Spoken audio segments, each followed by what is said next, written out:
The truth of the share market channel में आपका स्वागत है। मैं भुवनेश अग्रवाल। नमस्कार दोस्तों। इस वक्त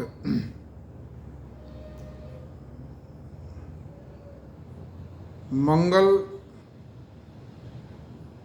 बुधवार की छुट्टी थी, वेंसडे की छुट्टी थी, ट्यूसडे वेंसडे की छुट्टी थी, थर्सडे एंड फ्राइडे तीनों दिन एफआईज ने धुआंधार बिक्री की है और पिछले 5 सेशंस में एफआईज ने 41,000 करोड़ का माल बेच दिया है।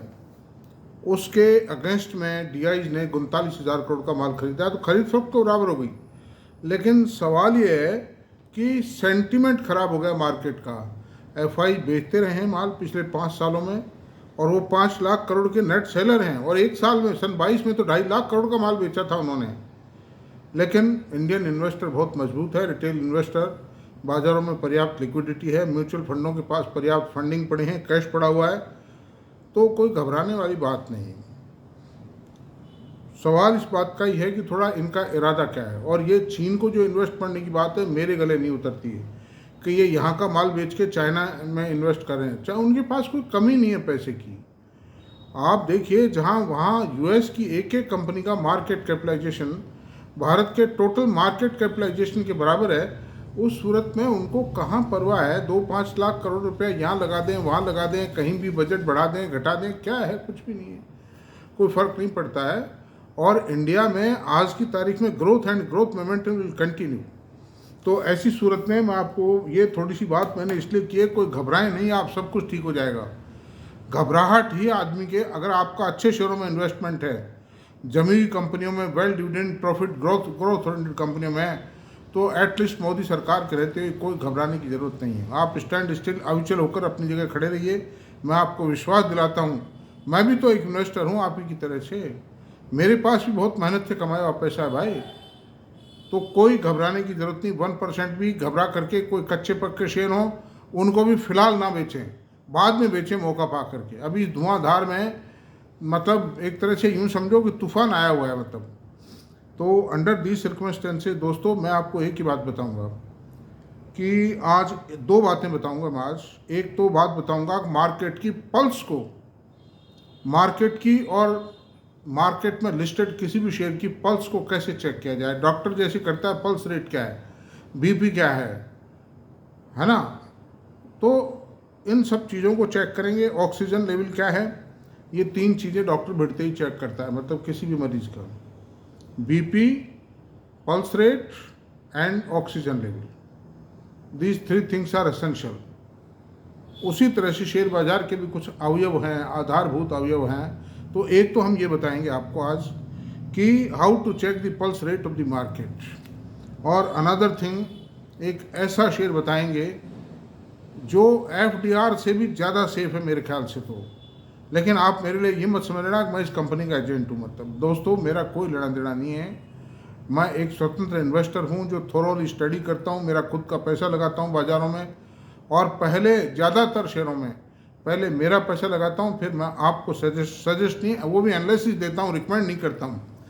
सजेशन, खरीदारी आप जो कुछ करें अपने फाइनेंशियल एडवाइजर से करके खरीदें, मेरी कोई बात ना माने। और जो आज जो शेयर बताऊँगा उसमें मेरा भी इन्वेस्टमेंट है, भारी भरकम इन्वेस्टमेंट है। मैं कोई 100-200-500 शेयर नहीं खरीदता हूँ, मेरी इन्वेस्टमेंट काफ़ी ज़्यादा होती है।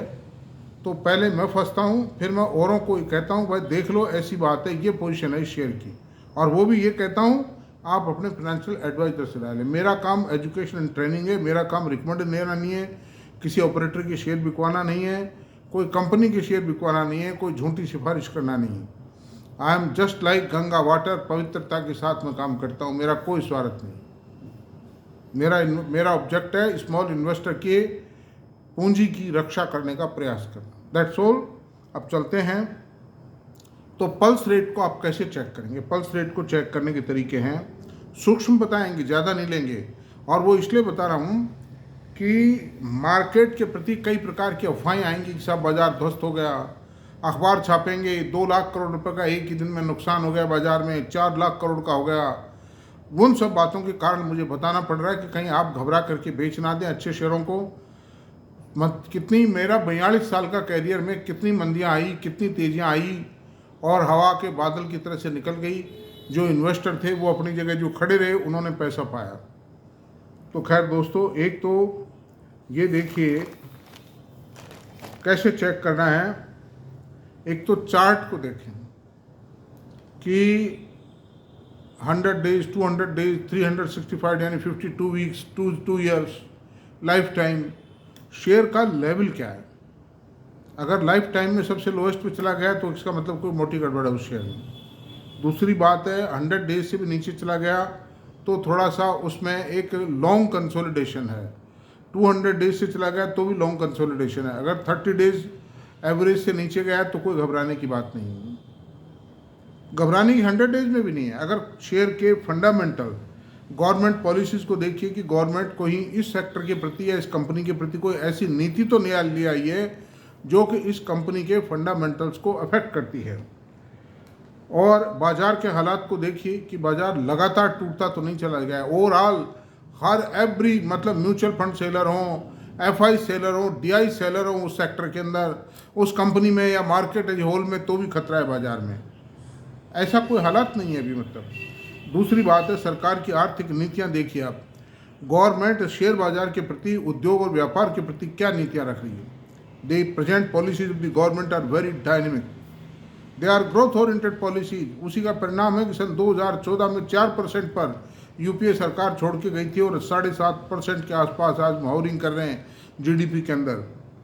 दुनिया भर का इंफ्रास्ट्रक्चर डेवलपमेंट है, टैक्स बायोएंसी शानदार है, जीडीपी का कलेक्शन शानदार है, डायरेक्ट टैक्स शानदार है, देश का foreign currency fund $700 billion dollar को क्रॉस कर गया है। और ये सारे पॉइंट सब प्लस में, माइनस कुछ है ही नहीं मतलब। और माइनस अगर है थोड़ा सा तो वो गल्फ कंट्रीज़ में, मिडिल ईस्ट का थोड़ा सा 2 कंट्रीज़ में जो 2 जगह झगड़ा जो चल रहा है वो है। एक तो इजराइल का झगड़ा और एक मतलब उसका जो रशिया का मामला है वो है। उससे भारत एक न्यूट्रल देश है, कोई दिक्कत वाली बात नहीं है। और जो वर्ल्ड वार का खतरा बनता था वो मेरे ख्याल से नहीं बनेगा, क्योंकि इजराइल की मतलब ईरान ने जो कॉल दी है कि सारे मुस्लिम बंधु देश एक हो जाओ, को ना तो सब एक होने हैं। क्योंकि जो दुबई है, अबू धाबी है, सऊदी अरब, जो कि गल्फ कंट्रीज़ के यानी मिडिल ईस्ट के सबसे स्ट्रॉन्ग कंट्रीज़ हैं, वो कंट्रीज़ कहीं शामिल नहीं है। They are almost neutral. Behind the curtain कोई थोड़ी बहुत मदद कर दें, किसी की कर दें मुस्लिम होने के नाते, बाकी they are not ready to come in the open front मतलब to fight with any country. They are completely devoted to the development. ऐसी बात है, इसलिए बाजार के बारे में कोई खतरा नहीं है। पल्स रेट को आप खुद चेक करें, जो मैंने एक कारण बताएं, इन सारों कारणों के लाइट में आप इसको चेक करें। एफआई तो बेचते रहें, क्या दिक्कत है, बेचते रहिए, आप क्या दिक्कत है। भारत का जो इन्वेस्टर है वो बहुत मजबूत इन्वेस्टर है, लिक्विडिटी बढ़ती चली जा रही है। तो थैंक यू, इस बात को तो यहीं पूरी करते हैं। दूसरी बात, मैं आज आपको एक ऐसा शेयर बताता हूँ जो चट्टान के माफिक है। वो शेयर आपके पोर्टफोलियो में ज़रूर आप रखना, मेरी रिकमेंडेशन नहीं है, आप अपने मतलब मैं ट्रेनिंग के दौर पर कह रहा हूँ, मेरे पास क्वांटिटी में है वो शेयर। और उस शेयर के बारे में बताता हूँ कि देश में 2 कंपनीज हैं उस काम को करने वाले। एक तो अडानी पोर्ट एंड सेज और दूसरी कंपनी है JSW इंफ्रास्ट्रक्चर। दोनों कंपनियां पोर्ट रन करती हैं, पोर्ट एस्टेब्लिश करती हैं, रन करती हैं, पोर्ट के जरिए अपना बिजनेस करती हैं। लेकिन अडानी पोर्ट का IPO आया था सन 2005 में आया था। उस समय भी ये 10 पेड अप शेयर 1200 रुपये बिका था। और आज 2 पेड अप शेयर जो है वो 1450, इसका रेट है 1414 रुपये और 1650 जा चुका है। यानी कि अभी तक तो इसने 15,575 और 1200 मत मानिए, 1200 थोड़े से टाइम ठहरा था। एवरेज प्राइस ले लीजिए 400 रुपये में आया था, तो इसको आप मानिए 400, 1200, 1600, 800, 700, 800 का रेट मान लीजिए, तो भी 8 छिकाणी 8 पंजे 40, 8 छिंग 48, 8 7 56, 8 9 72, 9 टाइम तो हो ही गया 16 साल में। और उसके शुरू के 2-3 साल तो एस्टेब्लिश होने में लग गए पोर्ट को शुरू करने में, और उस समय तो एक ही पोर्ट था मुंद्रा का ही। ये जो आज 13 पोर्ट आप देख रहे हैं, अडानी पोर्ट के 13 पोर्ट तो हिंदुस्तान में हैं। और 2 पोर्ट जो हैं फॉरेन में हैं। उन पोर्ट्स के मैं आपको नाम बताता हूँ। देखिए, भारत का हर स्टेट जो भी समुद्री व्यापार के लिए पोर्ट चाहिए, जहाँ भी चाहिए, वहाँ इसके पोर्ट, अडानी का पोर्ट एक स्टेट में एक पोर्ट जरूरी है। समुद्र की सीमाएं गुजरात से शुरू होती हैं, बंगाल पर एंड होती हैं। तो वहाँ मैं बताता हूँ, मुंड्रा में पोर्ट है जो गुजरात में है, महाराष्ट्र में पोर्ट है, गोवा में पोर्ट है, केरला में पोर्ट है, आंध्र प्रदेश में पोर्ट है, तमिलनाडु में 2 पोर्ट हैं, कट्टुपल्ली और एनोर 2 जगह है ना। उड़ीसा में प्लांट है और वेस्ट बंगाल में इनका पोर्ट है, पोर्ट उड़ीसा में पोर्ट है और वेस्ट बंगाल पोर्ट। तो हर स्टेट में जिसकी भी समुद्र से सीमाएं लगती हैं, जिस भी राज्य की, उसमें अडानी का पोर्ट भारत में जरूर है। तो 13 पोर्ट हैं इस तरह से इसके करके। और अब आप मैं बताता हूँ फॉरेन में जो पोर्ट हैं, 3 पोर्ट हैं इसके फॉरेन के अंदर। हाइफा इजराइल में एक पोर्ट, तो जिस पर थोड़ी सी शंका के बादल से वार के कारण, कोई खास बात नहीं। एक कोलंबिया श्रीलंका में है एक पोर्ट, और एक दर सोलन तंजानिया में है एक प्लांट। इस तरह से 3 ये हैं, 13 हैं, 16 पोर्ट जिस कंपनी के पास में हो, आप अंदाज लगा लीजिए कितनी तो ज़मीन होगी उस कंपनी के पास में। एक पोर्ट में 2-3 हज़ार एकड़ के बिना नहीं, मुंद्रा में है कम से कम 10,000 एकड़ ज़मीन है इनके पास में। और दूसरी बात है, ये तो 16 तो इनके पास पोर्ट हो गए, देश विदेश दोनों मिला के। और इनकी जो कार्गो हैंडलिंग कैपेसिटी है, इंस्टॉल्ड कैपेसिटी, वो 670 मिलियन टन पर ईयर की कैपेसिटी है। और उसका कैपेसिटी यूटिलाइजेशन जो अभी है वो 420 मिलियन टन पर एनम की कैपेसिटी है। जो उन्हें कैपेसिटी यूटिलाइजेशन है वो 420 मिलियन टन पर एनम की कैपेसिटी है। मतलब जो टोटल इंडिया की कार्गो हैंडलिंग का 27% है। मतलब यानी पोर्ट बिजनेस पर, भारत के टोटल पोर्ट बिजनेस पर अडानी का 27% कब्जा हो चुका है। अच्छा सर, अनदर थिंग बताता हूं आपको, 2030 तक इनका जो इन्वेस्टमेंट प्लान है, एटलीस्ट 60,000 करोड़ के प्लान है, मतलब इन्वेस्टमेंट के। और ये अपनी जो हैंडलिंग कैपेसिटी है, कार्गो हैंडलिंग कैपेसिटी है, उसको मोर देन डबल कर देंगे। मतलब विदेश व्यापार बढ़ता चला जा रहा है देश का एक्सपोर्ट बढ़ रहा है, इंपोर्ट भी बढ़ रहा है। तो इस तरह से इसकी कैपेसिटी है। अनदर थिंग, इसका एक कॉम्पिटिटर और है, प्राइवेट सेक्टर की बात करता हूँ। प्राइवेट सेक्टर में 2 कंपनियां जो पोर्ट चलाती हैं, JSW इंफ्रा, जिसका IPO आया था करीब आज के 1.5 साल पहले, और वो IPO आया था करीब 160 या 150 रुपये में आया था, 2 पेड अप शेयर था वो। उसकी पोजीशन ये है कि उनके केवल अभी तक 2 पोर्ट हैं जिनकी कार्गो हैंडलिंग कैपेसिटी है 170 मिलियन टन पर एनम की, और उसका भी कैपिटलाइजेशन नहीं हो पा रहा है।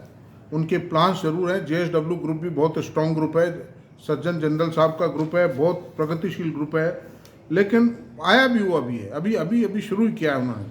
उसकी पेडअप कैपिटल भी ज़्यादा है, और अडानी पोर्ट की पेड कैपिटल 435 करोड़ है, उसकी पेडअप कैपिटल इतने से बिजनेस पर ही 450 करोड़ है, और फेस वैल्यू दोनों की बराबर है। मतलब और उनकी सेल वगैरह ये सब बहुत कम है, और अडानी के मार्जिन जो है वो ज़्यादा है।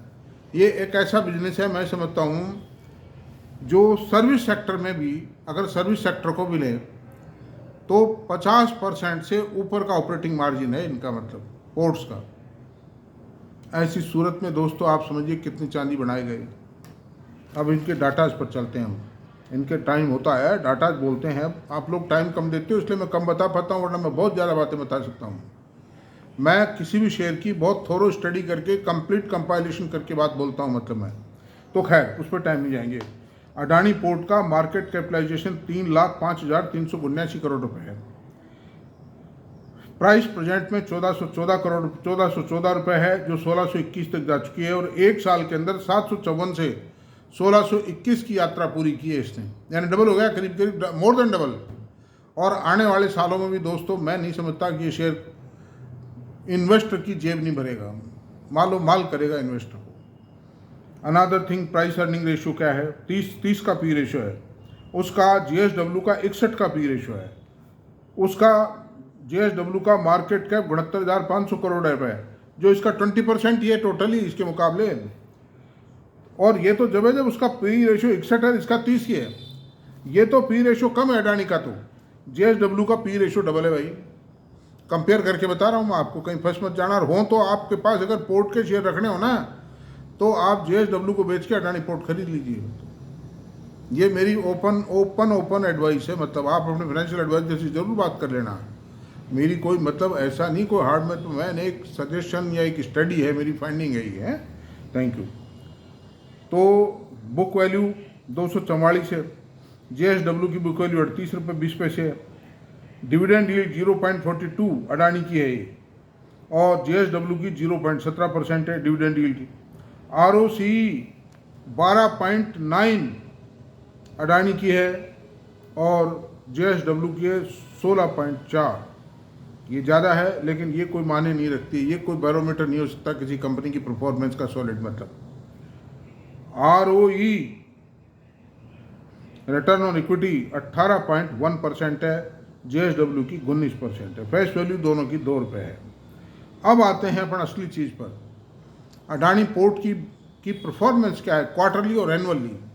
तो पहले क्वार्टरली की बात कर लेते हैं। जून 24 में इसकी सेल थी 7560 करोड़ रुपए, 7560 करोड़ रुपए, और मार्च 24 में इसकी सेल थी 6896 करोड़ रुपए, और जून 23 में यानी एक साल पहले corresponding quarter of the previous year 62,248 crore रुपए थी। तो ईयर ऑन और जो ग्रोथ आई है वो करीब आई है 20% सेल में ग्रोथ आई है मतलब। अच्छा, प्रॉफिट 50% ग्रो कर गया मतलब।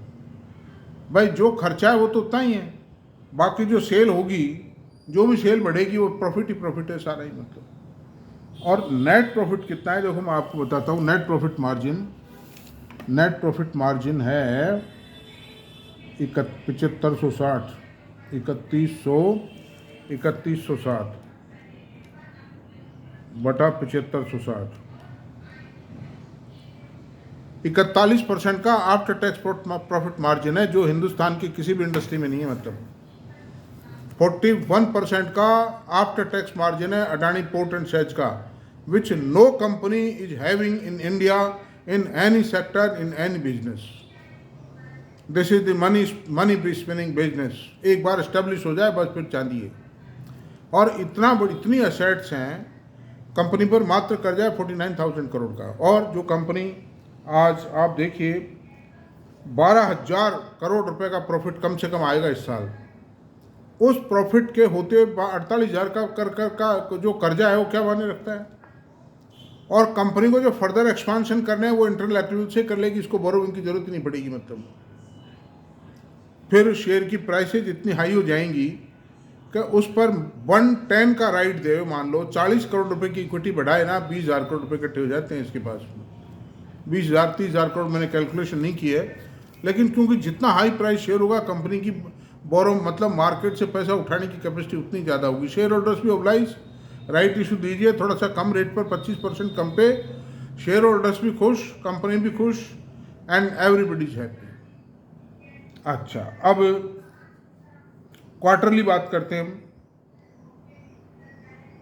नहीं, ये क्वार्टरली बात थी।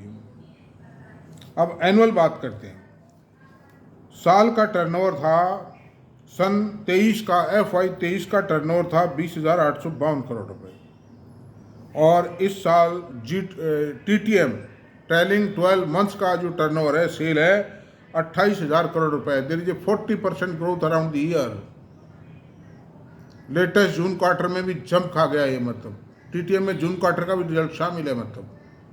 4 क्वार्टर्स का रिजल्ट होता है, TTM मीन्स 4 क्वार्टर्स। और प्रॉफिट आया है 9,082 करोड़ रुपए। लास्ट ईयर था 8104 करोड़ रुपए। तो अब आप देखिए, अगर 20-25% की ग्रोथ भी आती है तो 9 दूनी 18, 11-12 हज़ार करोड़ का प्रॉफिट तो हो ही गया ना। तो 12,000 करोड़ रुपए का आफ्टर टैक्स प्रॉफिट जो कंपनी कमा रही है, उसका आप देख लीजिए आज के 5 साल बाद क्या पोजीशन होगी। और जिसका एक्सपांशन है एटलीस्ट 15-20 हज़ार करोड़ रुपए का, तो इनका जो फॉरेन पोर्ट्स के ऊपर एक्सपांशन प्लान है by organic and inorganic growth. ये पोर्ट्स को खरीद भी सकते हैं और दूसरे पोर्ट्स बना भी सकते हैं। और देश के अंदर करीब 60,000 करोड़ का एक्सपांशन है, मतलब 46,000 करोड़ रुपए की एनवायरनमेंट मंत्रालय ने अभी सैंक्शन जारी की है, मतलब थोड़े दिन पहले इंडिया के अंदर पोर्ट बनाने के लिए, एक्सपांशन करने के लिए। वो मत समझना, एक जो महाराष्ट्र में गवर्नमेंट ऑफ इंडिया ने कैबिनेट में 76,000 करोड़ रुपए की अप्रूवल दी है एक पोर्ट बनाने के लिए, वो पोर्ट इनका नहीं है, मतलब वो अलग सैंक्शन है इनकी 46,000 करोड़ रुपए की, मतलब। तो अंडर दीज सर्कमस्टेंसेस दोस्तों, मेरी इन बातों को समझने की कोशिश करो। ये बातें समझना करना एक बहुत ही महत्वपूर्ण रखता है। शेयर में पैसा तो लिए बहुत लोग घूम रहे हैं कि लगा दें साहब, बता दो साहब, लेकिन आपको मैं सारी बात इसलिए बता रहा हूँ कि आपका कॉन्फिडेंस डेवलप हो। अब आप देखिए, इसकी JSW की बात करते हैं, एनुअल सेल की बात करते हैं, नहीं क्वार्टरली सेल की बात करते हैं। सबसे पहले जून 24 में 1,010 करोड़ का टर्नओवर आया, उसका 7560 करोड़ का टर्नओवर था सेल उसका, अडानी का। मार्च 24 की क्वार्टर का 1,096 करोड़ था, डी ग्रोथ आई है इसमें। और जून में 878 करोड़ था, जून 23 में, यानी कोरस्पॉन्डिंग ईयर, उससे ईयर ऑन ईयर तो ग्रोथ आई है, लेकिन क्वार्टर में डी ग्रोथ आई है। अब हम प्रॉफिट की बात करते हैं। 297 करोड़ का प्रॉफिट आया इस क्वार्टर में, जून क्वार्टर में, अडानी का, इसका JSW का। और अडानी का प्रॉफिट था 3107 करोड़ रुपए, यानी मोर देन 10 टाइम प्रॉफिट है अडानी का इसके मुकाबले। इक्विटी सेम, बल्कि इसकी इक्विटी 410 करोड़ रुपए, उसकी 435, बराबर है इक्विटी, को खास फर्क नहीं, मतलब। इसकी मात्र 1 रुपये 39 पैसे की EPS आई है, मतलब एक क्वार्टर में। उसकी 14 रुपये 41 पैसे थी अडानी की। JSW की 1.39 रुपीज़ EPS, 10 गुना फर्क हो गया आराम से। तो दोस्तों, ऑपरेटिंग मार्जिन मोर देन 50% है इसका। Operating margin after tax margin बताता हूँ क्या है। आफ्टर टैक्स मार्जिन जो है एनुअल जो है 3895, 1135, 3895 बटा 1135, इनका जो आफ्टर टैक्स मार्जिन है 34.31% है। और अडानी का कितना था? 41.5% था। ज़मीन आसमान का फ़र्क है। 7% का पैट में फ़र्क होना, प्रॉफिट आफ्टर टैक्स में फ़र्क होना, बहुत फ़र्क है। क्वांटम, साइज, ये JSW को आज 15 साल बाद जिस स्टेज पे पहुंचेगा, उस स्टेज पे तो अडानी आज है, और आज के 10 साल बाद अडानी कहाँ पहुंचेगा, बताइए, इसका अंदाज लगा लीजिए। क्योंकि पोर्टफोल एक ही रेटें एक तो रहती नहीं, वॉल्यूम बढ़ता है, प्राइस बढ़ता है, ड्यूअल ग्रोथ है, volume and pricing both will increase. तो अंडर दिस सर्कमस्टेंसेस दोस्तों, मैंने फ़र्ज पूरा कर दिया। आपको 23 मिनट लगा दिए, लगते ही आज इतनी बात करने में। तो मेरी कोई रिकमेंडेशन नहीं है, मैं जो कुछ करता हूँ ट्रेनिंग के लिए करता हूँ, एजुकेशन के लिए करता हूँ। आप अपने फाइनेंशियल एडवाइजर से बात करें। मेरा वीडियो अगर आपको पसंद आया तो प्लीज़ इसको सब्सक्राइब करें, लाइक करें, शेयर करें, कमेंट करें। Thank you very much.